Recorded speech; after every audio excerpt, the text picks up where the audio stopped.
Latino culture is often depicted as promoting machismo, which is acting in a hyper-masculine way that calls on Latino men to be dominant and suppress any signs of femininity. A recent blog post by queer Chicano journalist Albert Serena Jr. takes a look at the impact of machismo has on gay Latino men. I grew up in a Latino community, and I experienced firsthand what it's like to have machismo forced upon me. And being a queer man, it was a very big struggle to balance my queer identity with this standard of masculinity that was placed on me since birth. And I think that a lot of other queer Latino men experience it, and also Latino men who don't identify as queer or gay or something. It really impacts them as well, probably more so than men who are out and gay and queer. There's a way in which we racialize sexism and homophobia among Latinos in ways that we don't necessarily for, let's say, for white men or for white folks. We don't have a special word for their portrayals of sexism. Similarly with Black men, and we say that the DL, the down low, we think of Black men. Why don't we think of white men as well? When we don't use that language to talk about senators who've been outed, or we don't talk about that to talk about so we don't offer a racialized word for them. So I think that there's something there that sensationalizes.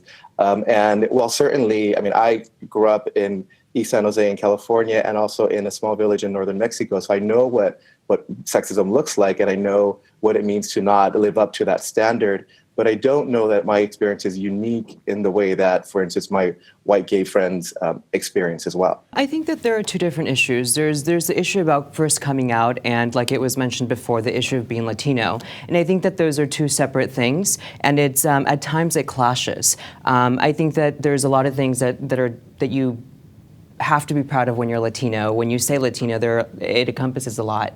And part of that is machismo. Unfortunately, we do live in a patriarchal society, and it is pervasive in Latino culture. And so when you're gay, being gay is supposed to be liberating. You're supposed to be able to be free and be flamboyant, but that's not exactly what being a man entails in Latino community. So it is difficult to come out and to say, especially if you're masculine, I think to say that you're gay and to embrace homosexuality. I don't think there is a clash between being Latino and being gay. I think there's a clash between sexism and being gay, misogyny and being gay. I don't think it's unique to us. I certainly live my life as an openly gay Latino, and I've been out for 15 years.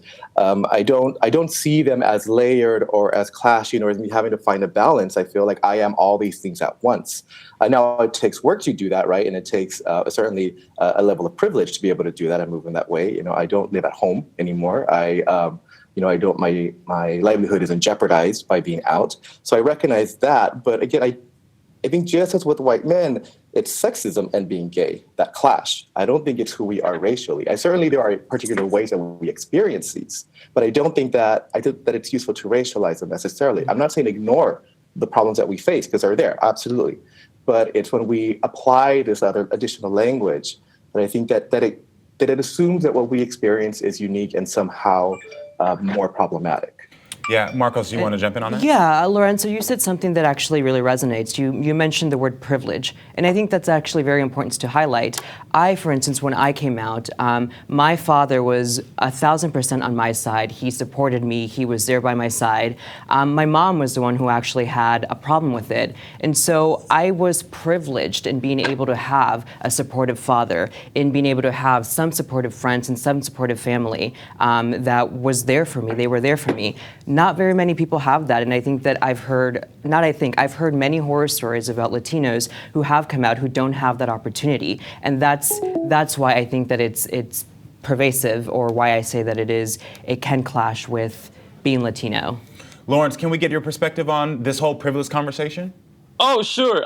Thank you so much for having me on the show. Yes. I'd like to somehow position myself in the middle of all of this. I am a college professor at the University of Michigan.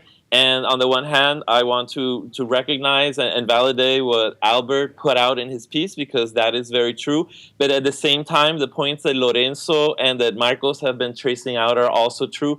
Latino masculinities and Latino sexualities, Latino homosexualities in the U.S. and in Latin America are extremely complex. And that usually does not get portrayed in the media, in popular culture, and sometimes not even in college classrooms. So my goal as a college professor who teaches these things, who reads and writes about these topics, is to somehow, how do you make the conversation more complex? How do you address the long legacy of patriarchy, of sexism, of machismo, but also let people know that Latinos are full participants in American society, in all of the same social movements and civil rights movements that have been transforming society since the 1960s.